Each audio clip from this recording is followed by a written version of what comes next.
তিনিচুকীয়াৰ সদৰ থানাত উত্তপ্ত পৰিস্থিতি। যুৱ ব্যৱসায়ী নীলমৰ হত্যাকাণ্ডৰে জড়িত অভিযুক্ত আটক।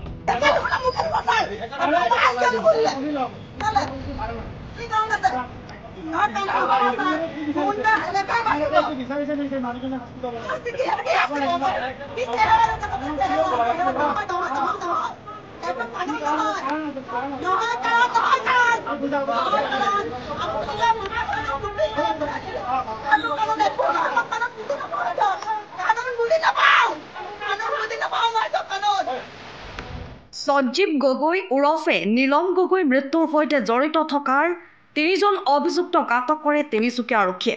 তিনিচুকীয়া সদৰ থানাত উত্তপ্ত পৰিস্থিতিৰ সৃষ্টি হয়। উল্লেখযোগ্য যে যোৱা কিছুদিনৰ আগতে তিনিচুকীয়া শ্ৰীপুৰীয়াৰ যুৱ ব্যৱসায়ী সঞ্জীৱ গগৈ ওৰফে নীলমৰ সতীৰ্থৰ সৈতে স্কুটিৰে ঘৰলৈ বুলি উভতি আহোঁতেই তিনিচুকীয়া IOC গেটৰ সন্মুখত এখন বগা ৰঙৰ বাহনত থকা 3জন অচিনাক্ত ব্যক্তিৰ বাহনে পোহৰ দিয়া নিদিয়াক লৈ বাক বিতণ্ডাৰ সৃষ্টি হোৱাত নীলমক বেয়াকৈ মাৰধৰ কৰি উক্ত স্থানৰ পৰা অচিনাক্ত ব্যক্তি 3জনে পলায়ন কৰাৰ বিপৰীতে নীলমে চিকিৎসালয়ত চিকিৎসাধীন অৱস্থাতে মৃত্যুবৰণ কৰিছিল। ঘটনাৰ সন্দৰ্ভত পৰিয়ালে 3জন ব্যক্তিৰ ওপৰত অভিযোগ উত্থাপন কৰি আৰক্ষীক বিষয়টো তদন্ত কৰিবলৈ এজাহাৰ দাখিল কৰিছিল।